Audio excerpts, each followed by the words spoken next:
Welcome to the Health Coach Nation podcast. I'm your host, Hailey Rowe, marketing and sales strategist. And I work with a lot of clients on getting their business off the ground, but also when they do start getting discovery calls and interest in their services, converting and scaling that, and maybe going into their first group program instead of private coaching.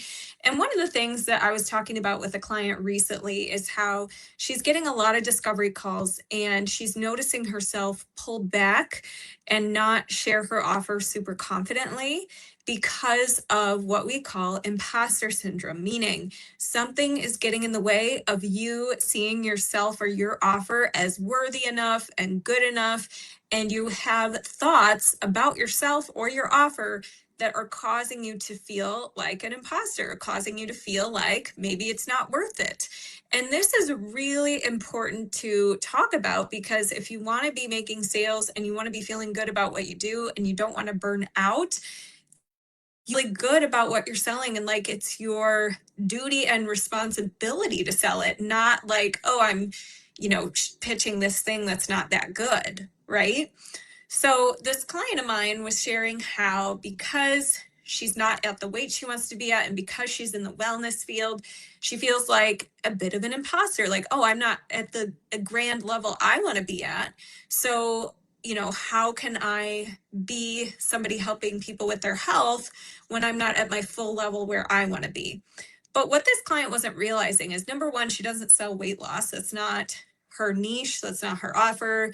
And number two, she has come so far and is an example of what's possible for healing and for changing your life and changing your health from a really bad situation.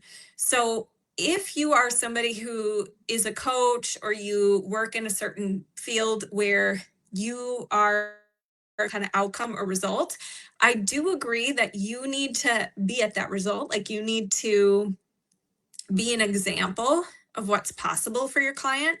But what my client wasn't seeing is that she already was with everything that she had transformed in her health.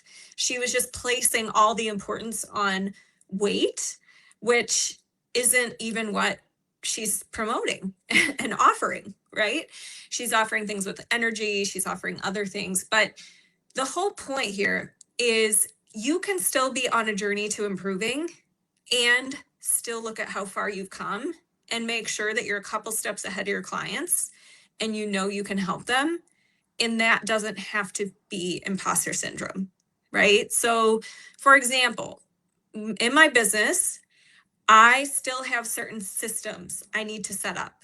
I still have edits I need to make to my website, ways that I want to improve my offer.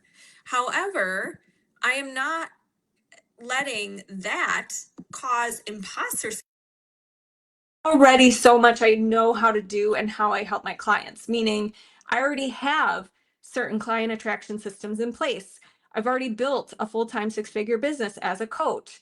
I know how to do that, right? And I know how to sell and I know how to market. And I have a lot of systems, but if I were to tell myself, oh, because you don't have 100% perfect systems in every area of your business and you haven't updated your website in a while and used all of those reasons as reasons to feel like an imposter, well, then you're setting this definition of what a coach should be in your brain that's not serving you.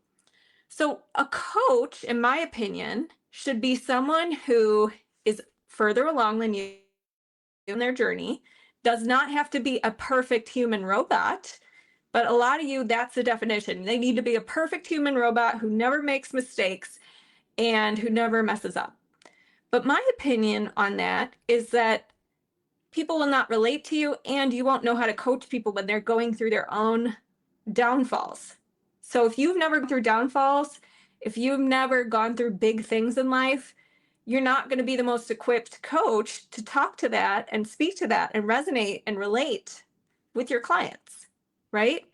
So when you're dealing with imposter syndrome, I want to go through 3 shifts you can make to start to shift it, okay? And I think the important thing to realize too with imposter syndrome is it's a feeling. So the first step to shift imposter syndrome is to acknowledge what it feels like and how it is causing problems in your business. So what I mean is, think about what kind of thoughts are you having that's driving the feeling of feeling like an imposter? Where is it causing you to pull back, and what specific scenarios? Because the more awareness you can create around it, the better. Because what we realized with my client was she had some thought errors. She was thinking, oh, I have to be perfect, or oh, I can only coach if I'm at my ideal body weight at all times. But what she wasn't also making room for is certain life circumstances that impacted her weight, certain things that were going on for her where, it's okay that she's not at her ideal weight and she's okay with that. And she knows she can get there, but she's choosing not to be there right now.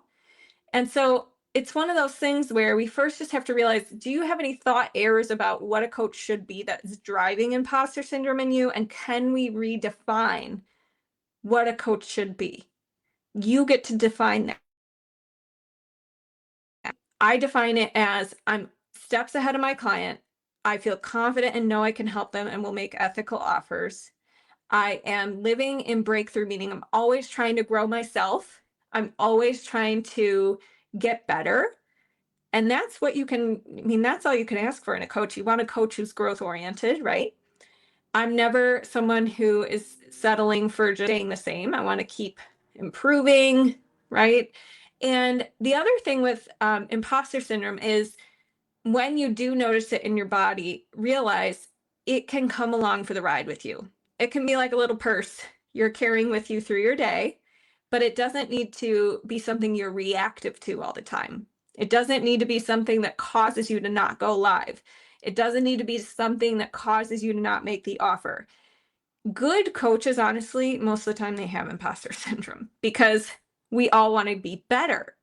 Sign that you want to be the best you can be, which is actually a good thing.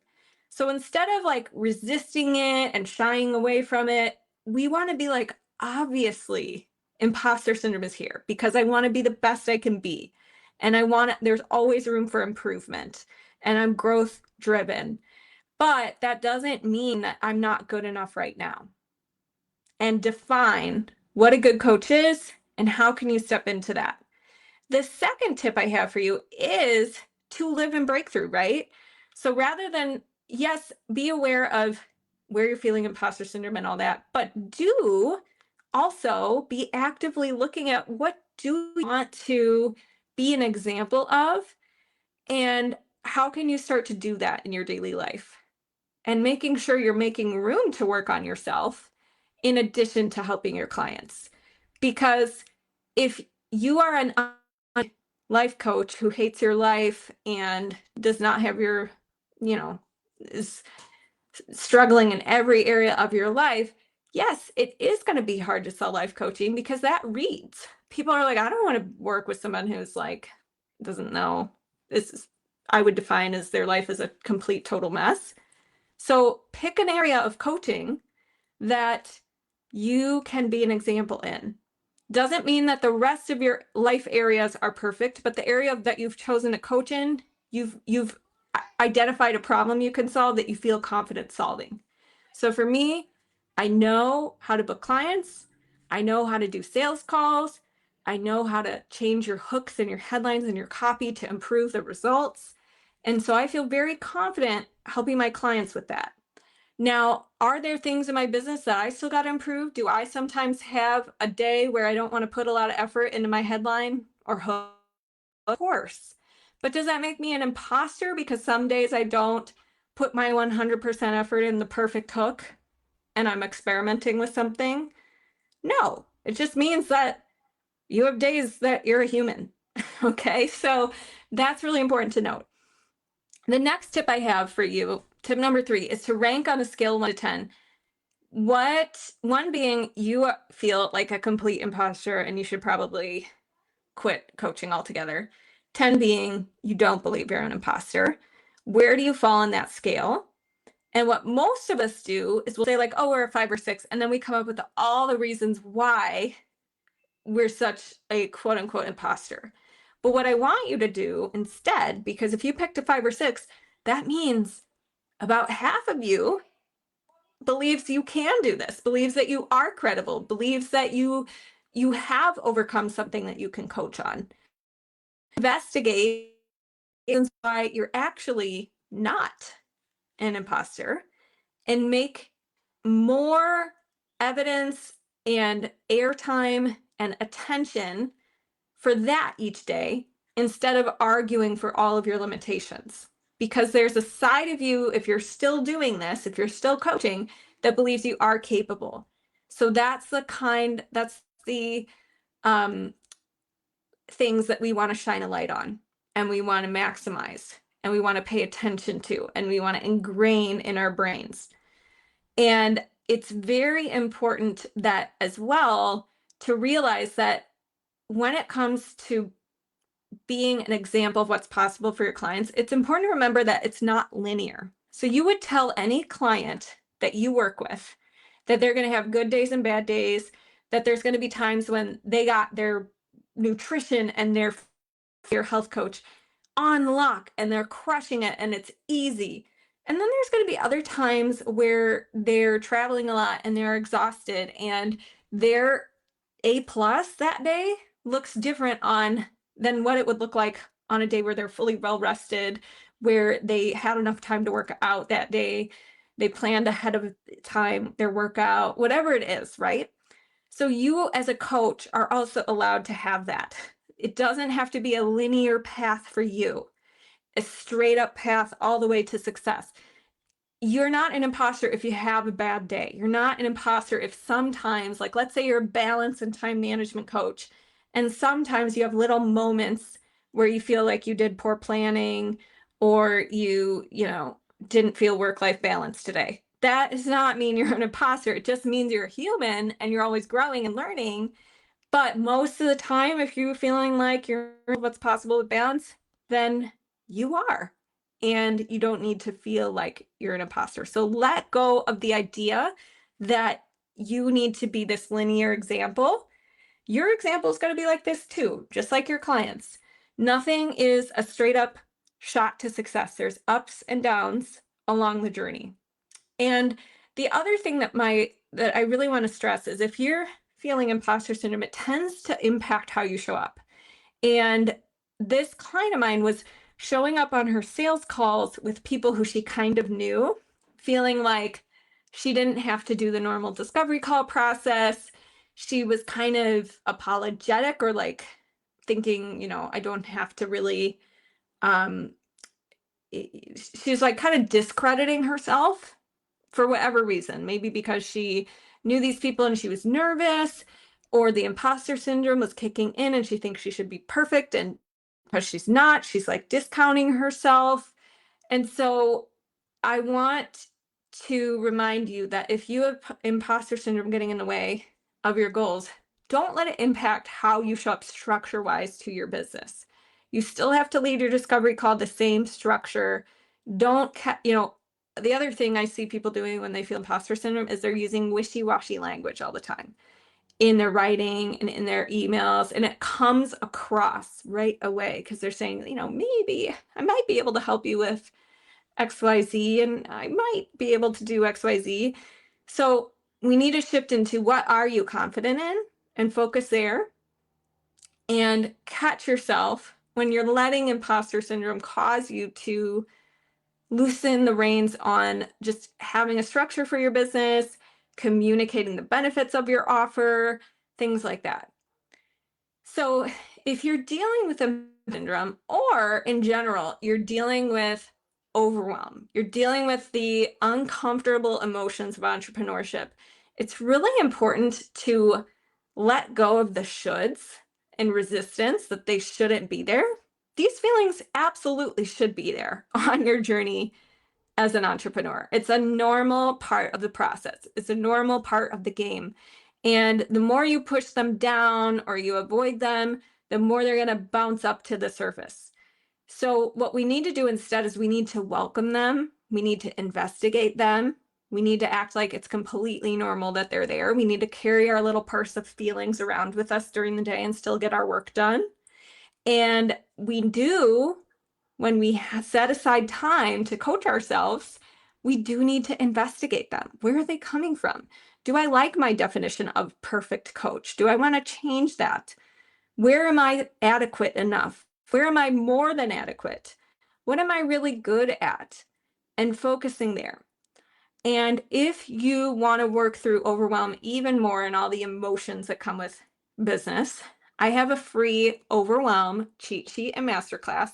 And it can either help you through feelings, like I said, of overwhelm, or you could even take your thoughts about imposter syndrome and write those down using the exercises I give you in this freebie and work through those. So that is available at haileyrowe.com/ and I'm just going to make sure I give you the right link. So give me 1 second. haileyrowe.com/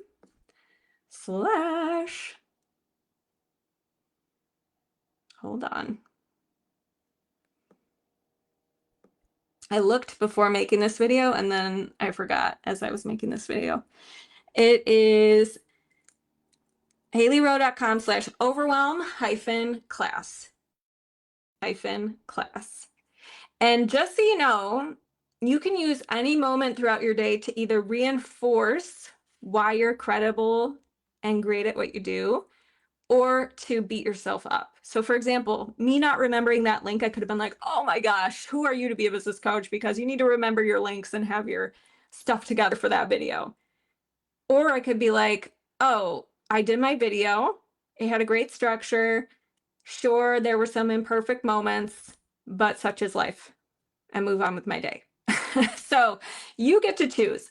So anyways, I hope that freebie helps you. Let me know how it goes for you. And if you want help with both the strategy component to your business, so how to generate clients, how to market your offer, how to do so in a way that doesn't drive you crazy with social media and having to follow all the trends and of the algorithms, and you want to find a marketing method that aligns with you, that works for you, sustainable, and you want to do it in a way where you're able to make an impact either locally or online with a flexible business. This is something I work on with clients. You can go to haileyrowe.com to book a free client attraction consult, and I will talk to you guys soon. Have a great day.